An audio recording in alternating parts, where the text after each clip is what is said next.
Vamos ler a partir do versículo de número 18.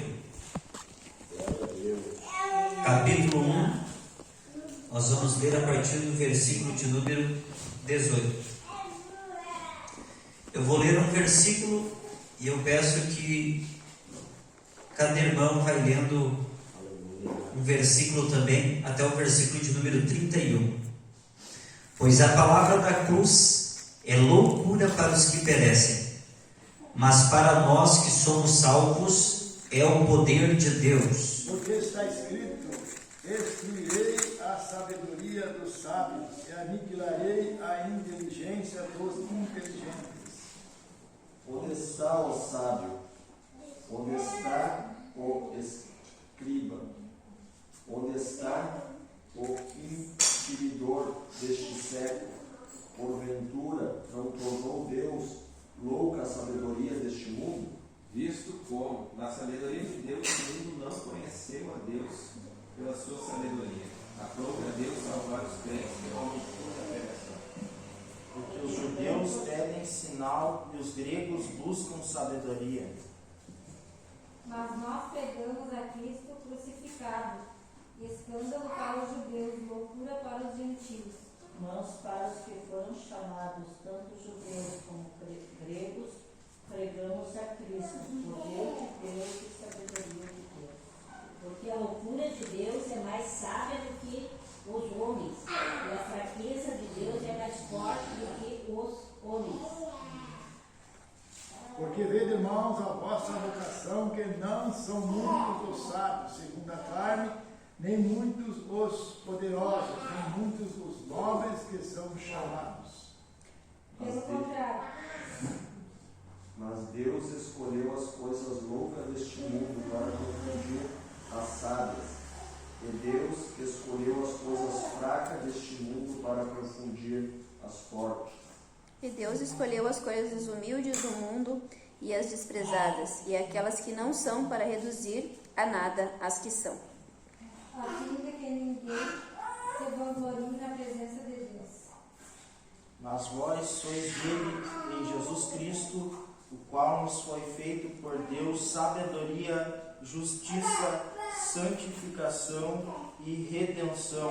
Para que, como está escrito, aquele que se gloria, glorie-se no Senhor.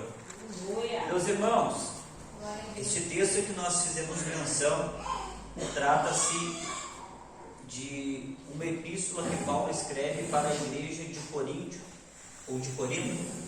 Mas antes de nós entrarmos neste texto, eu quero abordar aqui com os irmãos algumas curiosidades da fundação desta igreja. Esta igreja ela foi fundada no final da segunda viagem do apóstolo Paulo. No final da segunda viagem do apóstolo Paulo. E a Bíblia vai nos dizer que o apóstolo Paulo ficou durante um período de 18 meses, 1 ano e meio, na cidade de Corinto. Eu quero convidar os irmãos para abrir a Bíblia. Eu peço por gentileza, quem puder ficar com a Bíblia aberta para acompanhar os textos, em Atos capítulo de número 18 e versículo de número 11. Atos capítulo de número 18, versículo de número 11. O irmão ou a irmã que encontrar, leia para nós, por gentileza. Ele permaneceu ali 1 ano e 6 meses, ensinando entre eles a palavra de Deus. Veja, o apóstolo Paulo ele permaneceu na igreja na cidade de Corinto 1 ano e 6 meses, ensinando a palavra de Deus, anunciando a palavra de Deus para esta igreja. E este ensinamento gerou um resultado que está localizado em 1 Coríntios capítulo 4, versículo 15. Um irmão pode ler para nós, ou uma irmã. Olha o resultado do ensinamento do Evangelho. porque ainda que tivesseis milhares de preceptores em Cristo, não terieis, contudo, muitos pais, pois eu, pelo Evangelho, vos gerei em Cristo Jesus. Veja, o apóstolo Paulo está falando que ainda que eles tivessem 10 mil tutores, homens que estivessem à frente do trabalho ali com eles, eles não teriam muitos pais, porque quem havia os gerado foi o próprio apóstolo Paulo. E eles foram gerados pelo Evangelho. Pelo Evangelho. Eu vos gerei pelo Evangelho em Cristo Jesus. E por que o apóstolo Paulo ele está abordando, salientando para a igreja de Corinto que eles foram gerados pelo Evangelho em Cristo Jesus? Porque no mesmo capítulo de número 1 que nós lemos, no versículo de número 11 e 12, a Bíblia vai dizer que Paulo recebe informações de Chloe que havia divisões na igreja. E essa divisão é mencionada no versículo de número 12, onde o apóstolo Paulo diz: quero dizer com isso que cada um de vós diz, eu sou de Paulo, eu sou de Apolo, eu sou de Cefas e eu de Cristo. Então havia uma divisão dentro da igreja, onde um dizia que era de Paulo, outro dizia que era de Pedro, outro dizia que era de Apolo e outros diziam que era de Cristo. Quando na verdade esta tomada de partido não está dentro da vontade de Deus, não está dentro dos ensinamentos da palavra de Deus. Então havia divisões, havia grupos. E por que havia estes grupos? Porque aqueles crentes que foram gerados ali não estavam sabendo administrar a ideia de que cada homem tem uma personalidade. Então tinha homens que eram mais inclinados para a personalidade de Apolo. Tinha homens que eram mais inclinados para a personalidade de Pedro. Tinha homens que eram mais inclinados para a personalidade do próprio Paulo que fundou a igreja. E outros, querendo se isolar, diziam que eram de Cristo, o Cristo que Paulo estava mencionando. Mas estes que falavam que era de Cristo, para que você não pense que esses aqui estavam corretos, estes que falavam que era de Cristo também estavam errados, porque eles diziam que era de Cristo na ideia de se apartar dos demais. Ou seja, isso gerava uma facção. E quem é de Cristo, ele não espalha, ele ajunta. Quem é de Cristo, ele une, ele não divide. Então havia esta divisão dentro da igreja. E quando nós olhamos para os nossos dias, isto fica muito fácil também de ser detectado. Eu gosto mais do fulano, eu gosto mais do ciclano. Quem é que vai pregar? É o fulano, então eu vou. Quem é que vai estar na escola bíblica? É o ciclano, então eu não vou. Isso acaba se tornando um culto à personalidade. Um culto à personalidade daquele que está transmitindo, daquele que está expondo. E agora Paulo ele vem e diz: olha, ainda que vocês tivessem muitos tutores, 10.000 tutores, não teriam muitos pais, porque vocês foram gerados pelo Evangelho em Cristo Jesus. É necessário nós entendermos que a igreja ela é vitalícia, os pastores não são vitalícios. Um dia o evangelista Léo vai sair daqui e nós temos que permanecer crentes em Cristo Jesus. Um dia o pastor Samuel não vai mais cuidar para o bem, e aí nós vamos se desesperar, ou o outro nós não vamos aceitar porque não tem a mesma personalidade. De maneira nenhuma. Nós fomos gerados no Evangelho, em Cristo Jesus. Nós fomos gerados para Ele, então nós vamos continuar servindo Ele. E agora, amados irmãos, a Bíblia vai nos dizer que o apóstolo Paulo escreve à igreja de Corinto por ter estas divisões, por ter estes problemas. E eu quero abordar aqui também com os irmãos as razões porque o apóstolo Paulo, ele fundou a igreja em Corinto. Em primeiro lugar, a cidade de Corinto, ela é uma cidade marítima, uma cidade portuária. Ela é banhada por dois mares, o mar Egeu e o mar Jônico. E por ela ser uma cidade portuária, ela tinha um dos principais portos da época, que era o porto de Cencreia. Então, neste porto de Cencreia, chegava e saía muitos navios todos os dias, importando e exportando.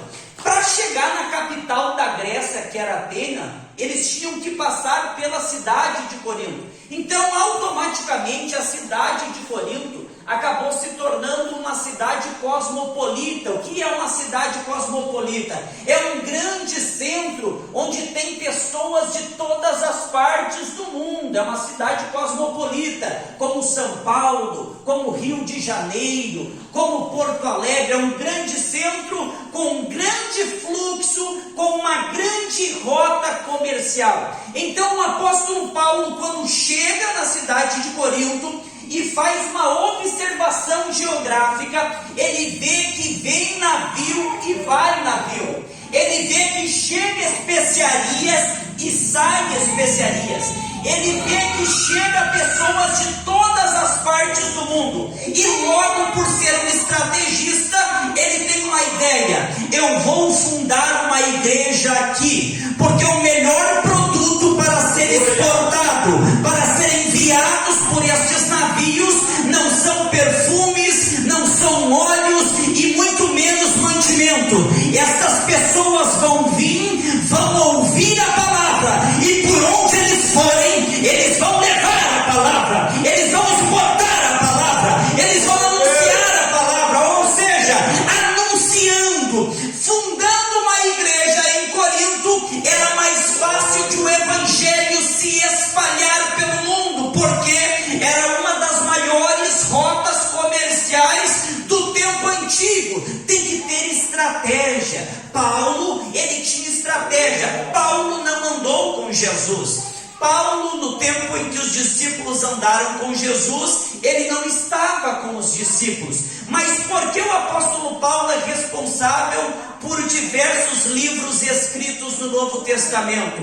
Porque ele foi o que mais fundou igreja. E por ter fundado mais igreja, automaticamente é o que mais escreve. E por que ele foi o que mais fundou igreja? Porque ele tinha visão estratégica. Ele foi o apóstolo mais bem sucedido do Novo Testamento. É por causa das viagens missionárias de Paulo, é por causa do anunciamento, da proclamação do evangelho pelos lábios de Paulo, que o evangelho chegou até mim e até você. Era Paulo lá no tempo antigo que já estava preocupado em não centralizar só em Jerusalém, em não centralizar o evangelho só naquela região. A visão dele era ampliada. Eu quero que o evangelho atravesse o mundo, eu quero que o evangelho chegue lá no outro lado, para que da mesma maneira que eu fui alcançado, os homens possam ser alcançados. Aleluia, aleluia. E aqui nós aprendemos que nós temos que ter estratégia, porque as pessoas vivem uma vida toda enrolada, porque não tem estratégia. Quem senta para planejar trabalha menos. Quem senta para planejar faz menos força. Quem senta para planejar chega no objetivo primeiro. Quem senta para planejar é mais produtivo, consegue mais resultados. O nosso problema é que nós somos afoitos e queremos acelerar e fazer sem pensar. Nós temos que pensar para fazer, não fazer para pensar. Era assim que o apóstolo Paulo agia. Outra razão porque o apóstolo Paulo ele fundou a igreja em Corinto é porque era uma cidade grega e tinha também um motivo cultural. O hobby, irmão Apoena, dos moradores de Corinto era se assentar nas praças. Eles se assentavam e ficavam escutando os filósofos expor o seu conhecimento e sabedoria. Então o apóstolo Paulo entendeu que aquele povo se assentava para escutar ideias. Eles tinham uma mente aberta a novas ideias. Logo, Paulo pensou consigo mesmo: já que eles se assentam para escutar os filósofos, eu vou entrar entre os filósofos, só que eu não vou expor o meu conhecimento. Eu vou expor para eles o evangelho da salvação, o evangelho da cruz, Jesus crucificado, Jesus ressuscitado, o Jesus que está sentado à destra do Pai. E eles que estão abertos à nova ideia, eles vão ser alvo do evangelho. Porque Paulo ele funda a igreja em Corinto com essa razão cultural. Eu vou me aproveitar das áreas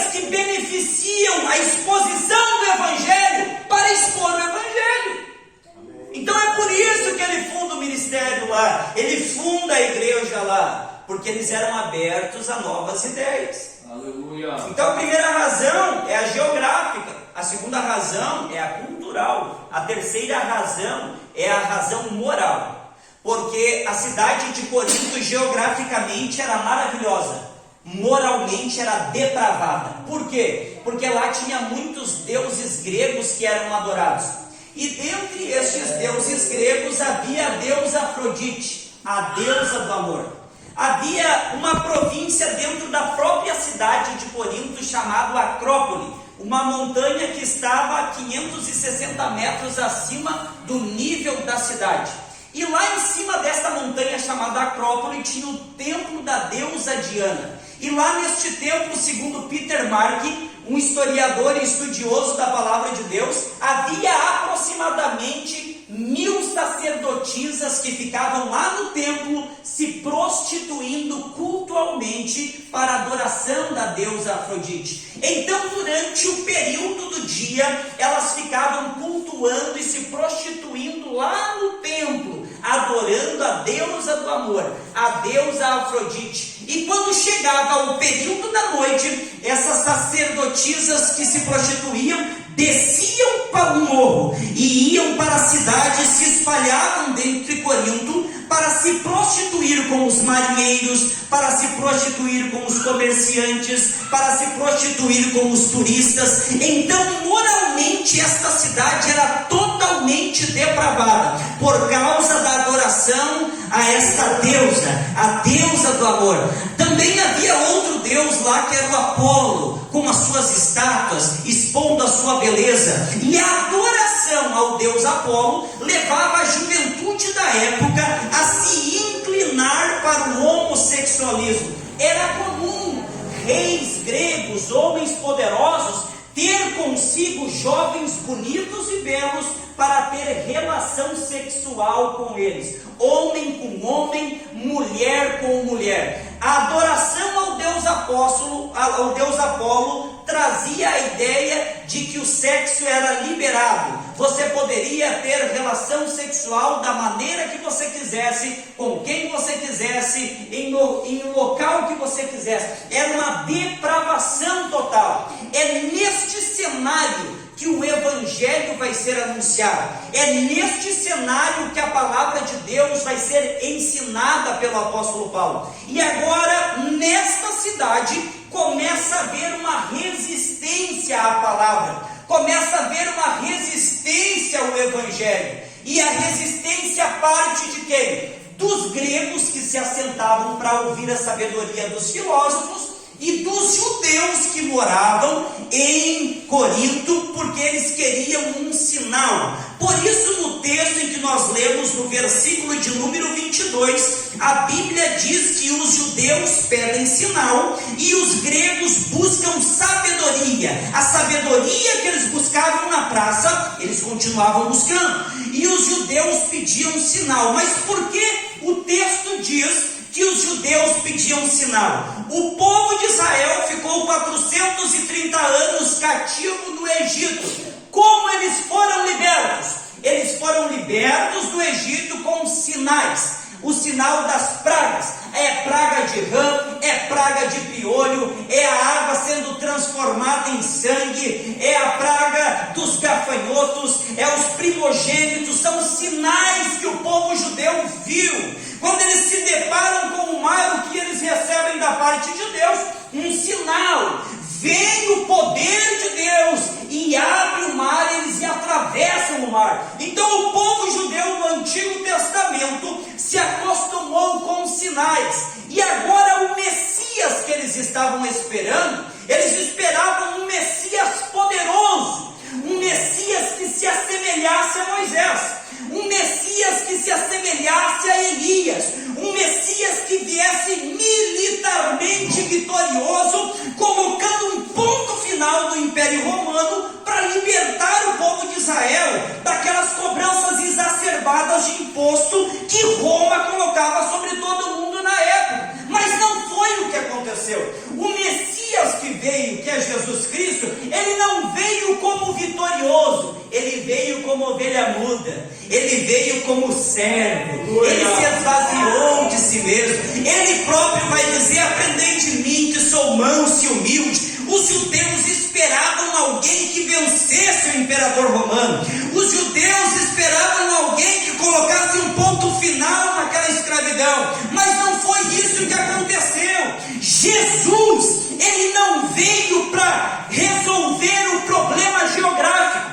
Jesus não veio para resolver o problema político. Jesus não veio para resolver o problema do lado de fora. Jesus, ele veio para resolver o problema do lado de dentro do homem.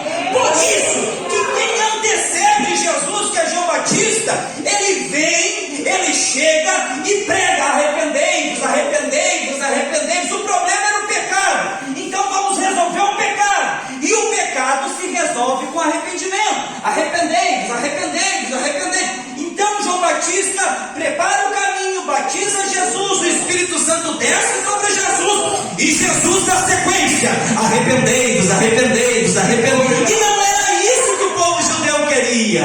Eles queriam um homem vitorioso, mas Jesus era uma raiz de terra seca. Não havia beleza nele para que nós o desejássemos. Então veio a luz, que é Jesus, mas os judeus rejeitaram, porque eles queriam sinais, eles pediam sinais. Porque a multidão oprimia Jesus? Porque cada um queria o seu milagre. Porque a multidão apertava Jesus? Porque eles queriam sinais, eles queriam poder, eles queriam milagre. Por isso eles estavam atrás de Jesus. E a Bíblia agora vai nos dizer como foi a morte de Jesus. Jesus, ele foi crucificado. E todo homem que era crucificado na época, ele era tido como maldito. Por isso os judeus rejeitaram Jesus. Por isso os judeus rejeitavam a ministração do Evangelho. Porque os judeus não aceitavam, irmão Apoena, a ideia de um Messias que morreu crucificado. Para eles esse Messias era um fraco.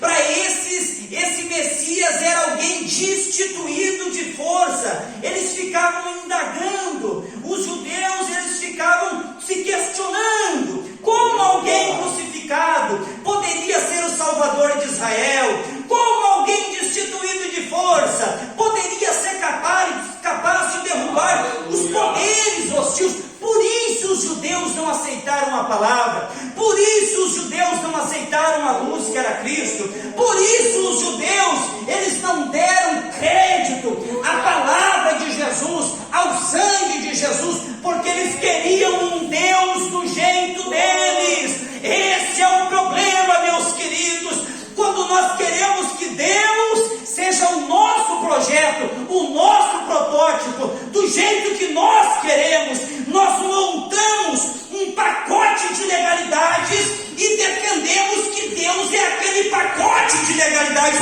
Deus não está dentro dos parâmetros humanos. Deus não está dentro dos parâmetros de homens inteligentes. Deus é Deus.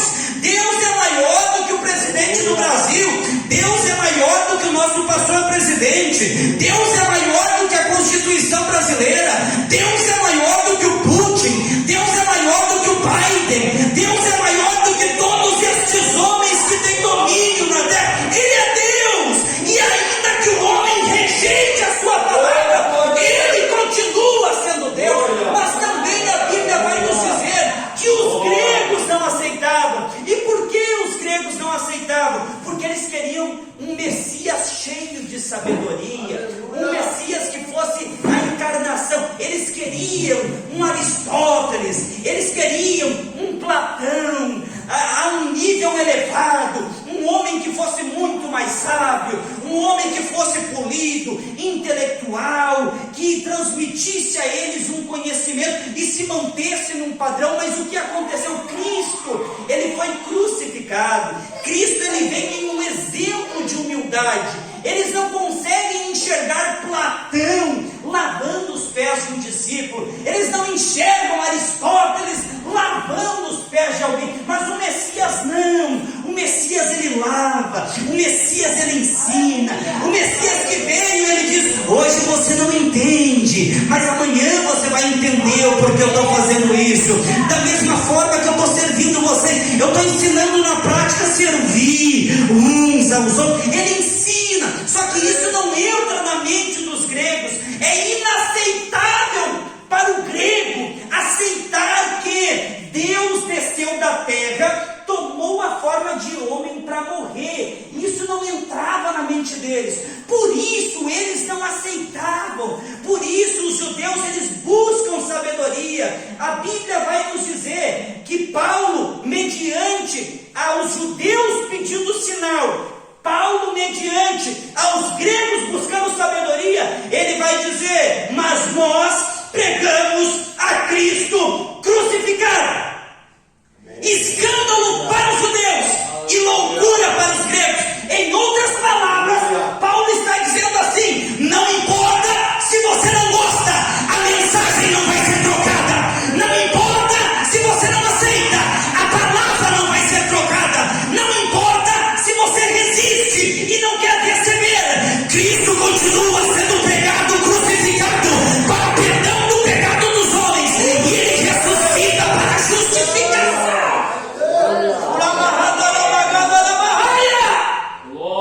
Ao passo que muitas igrejas hoje trocam a mensagem porque o povo rejeita, Paulo está nos ensinando, independentemente se vão gostar ou não, não troque a mensagem, pregue em Cristo crucificado. Amém. Não é Cristo que se molda aos homens, é os homens que têm que se moldar a Cristo. Não é Cristo que se molda à igreja, é a igreja que tem que obedecer a Cristo. Então para eles era um escândalo. Para os judeus o Messias era fraco, para os gregos o Messias era louco. E é por isso que no versículo de número 25, Paulo vai dizer: pois a loucura de Deus é mais sábia do que os homens, e a fraqueza de Deus é mais forte do que os homens. Eu faço uma pergunta para a igreja: Deus é fraco, sim ou não? Não. Deus é louco, sim ou não? Não. Deus não é louco. Mas o que Paulo estava querendo dizer aqui? Para o judeu era fraqueza o Messias ter morrido crucificado, e para o grego era loucura o Messias ter descido à terra e ter morrido crucificado. Eles não aceitavam isso. Por isso que Paulo vai dizer assim: porque a loucura de Deus é mais sábia do que os homens. Ou seja, os gregos se acham sábios, mas esta prática de Deus, de Cristo morrer crucificado, é muito mais sábio do que os homens. Porque para o homem natural ele não entende, mas para Deus é o perdão da humanidade. Para os judeus é uma fragilidade o fato de o Messias ter morrido crucificado, mas para Deus é o poder de Deus. Por isso, no versículo de número 18, que nós iniciamos lendo, a Bíblia vai dizer que: pois a palavra da cruz é loucura para os que perecem, mas para nós que somos salvos, para o salvo, a palavra da cruz é o poder de Deus. Aleluia! Para o salvo é o poder.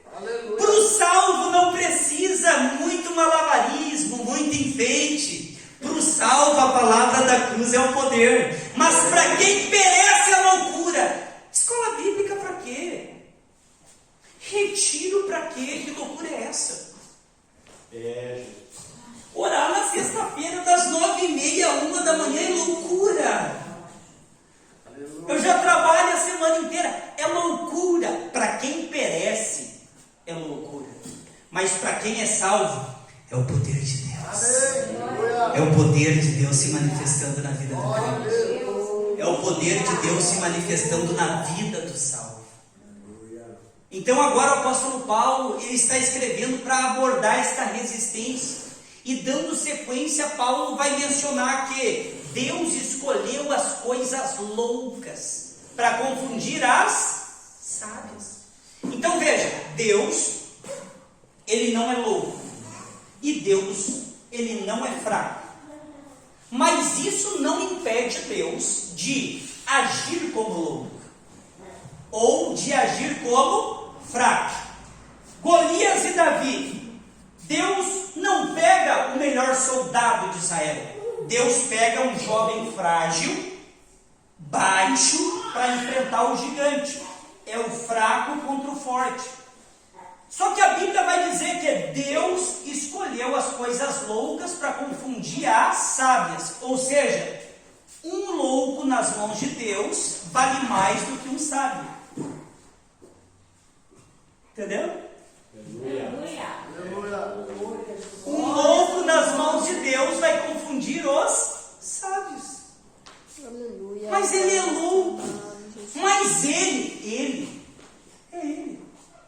Mas não pode, ele estava ontem ali atirado naquela vida desgraçada. Deus o escolheu. Ele está nas mãos de Deus. E a Bíblia diz que Deus escolheu as coisas loucas para confundir. Então vai causar esta confusão na mente da pessoa. Deus escolheu a coisa fraca para confundir a forte. Quem disse que você precisa de força para vencer alguma luta? Quem disse para você que você precisa ser forte? Quem disse para você que você precisa ser o bambambam? Aonde está escrito isso? Nós não precisamos ser fortes, nós precisamos de Deus. Nós não precisamos ser sábios, nós precisamos de Deus. E Deus vai continuar dizendo, Ele escolhe os loucos, Ele escolhe os fracos para confundir. Então, aquele que vai ser confundido vai pensar assim, mas como ele? Por que ele? De que maneira ele? Então, a palavra de Deus vai dar continuidade dizendo para que ninguém se glorie em si mesmo. E no final do versículo que nós lemos, aquele que se glorie no Senhor. Então você vai ser usado para confundir. E a pessoa vai dizer assim, como Abimael? O Abimael, porque o homem tem esse sistema de julgamento. Ele avalia a estrutura e questiona, como ele? Como o Fernando? Como o evangelista Léo?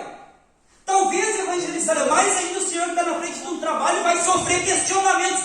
Como você? Como a irmã Fátima? Eles vão ficar meio confusos, mas eles vão entender quando vocês se gloriarem no Senhor. Ou seja, quando vocês dizerem, não é eu, é Deus. Não é a minha força, é a força de Deus. Não é a minha sabedoria, é a sabedoria de Deus. Então a confusão que há na mente do sábio, que há na mente do forte, vai se esclarecer. E ele vai entender, não é ele. Não é ele, é Deus na vida dele. Não é ela, é Deus na vida dela. Aleluia. Quantos podem levantar a mão ao céu nesta noite? Eu vou liberar uma palavra profética sobre a tua vida. Deus não errou quando te escolheu. Deus não errou quando te escolheu, evangelista Léo. Deus não errou quando te escolheu, evangelista Albino. Deus não errou quando te escolheu, Abimael. Deus não errou. Ele te chamou para dar certo.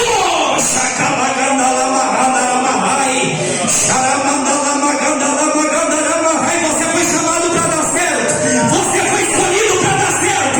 Você vai dar certo na família, certo na tua profissão, certo no teu chamado, certo na igreja. Deus te escolheu para dar certo. Mas irmão Fernando, então por que eu estou dando errado? Porque é você que está vivendo e não Deus em você. Mas irmão Fernando, então por que eu não consigo? Porque é você que está lutando sozinho. Agora quando você disser assim, Deus, eu não posso, mas tu podes em mim, Deus ele desce e te usa para confundir. E te usa para confundir. Quantas vezes eu já escutei de pessoas esses questionamentos? Para que orar na igreja? Para que tanto culto? Porque eu tenho convicção da minha escolha. Eu tenho convicção da escolha de Deus em mim. E a minha convicção independe, presbítero Valdir, do que os outros pensam. Porque foi Ele que me escolheu. E se Ele me escolheu, o meu compromisso é com Ele. E se Ele me escolheu, o compromisso dele é comigo.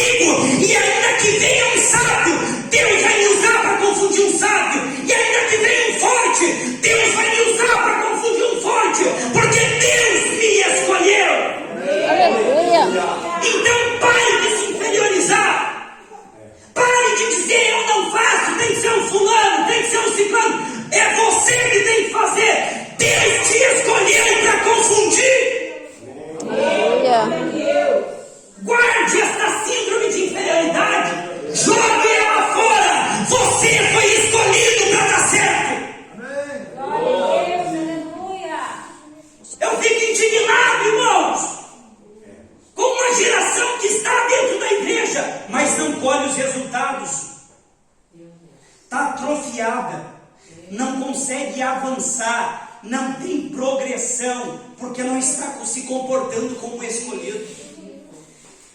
Chega um momento que você tem que parar, colocar fora todas as justificativas e dizer: Deus, me usa para confundir.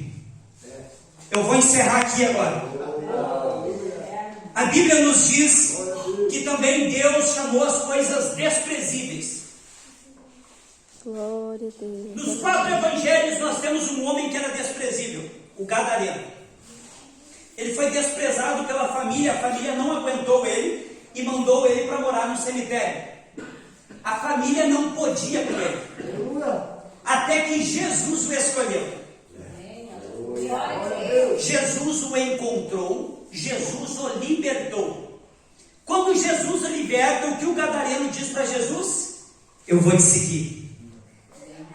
Ele era desprezado pela família e na mente dele ele disse assim: eu não vou ficar com a minha família, eu vou te seguir, Jesus. Jesus disse assim: não, você não vai me seguir, você vai voltar para casa e você vai contar os feitos de Deus na tua vida.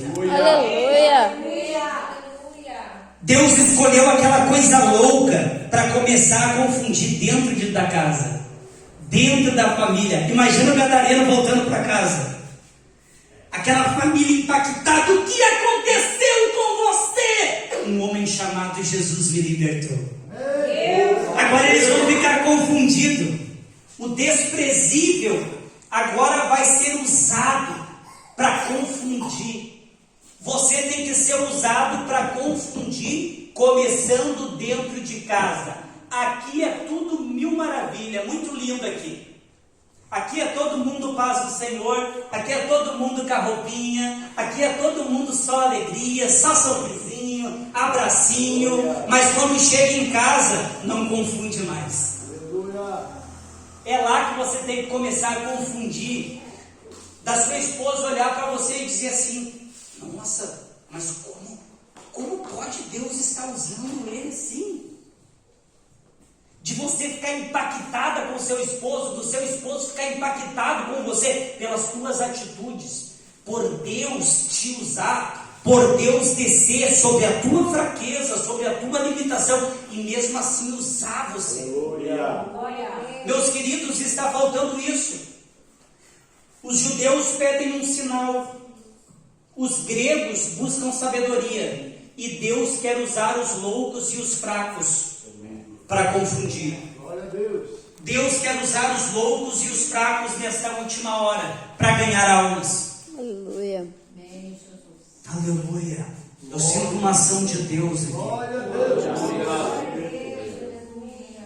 Então não peça para Deus: Deus, tira a minha fraqueza. Diga como Paulo, aceite como Paulo. Paulo tinha um espinho na carne, e a Bíblia diz que ele orou 3 vezes. Ele pede, irmão Abimael, a remoção do espinho. Remove de mim esse espinho. Tira de mim esse espinho. Aleluia. Ele ora pela remoção. Daí Deus diz assim: eu não vou tirar o espinho. O espinho na tua carne eu vou deixar, mas eu vou te dar algo a mais. Eu vou te dar graça. Aleluia. O espinho na carne eu vou deixar, mas eu vou te dar graça, porque a minha graça te basta.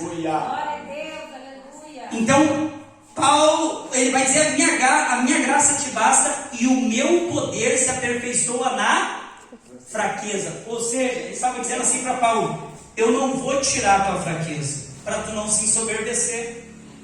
A tua fraqueza eu não vou tirar, eu vou deixar o espinho em ti, para você não se ensoberbecer pelas grandezas da revelação que eu tenho te dado. Mas agora eu vou fazer o meu poder se aperfeiçoar na tua fraqueza.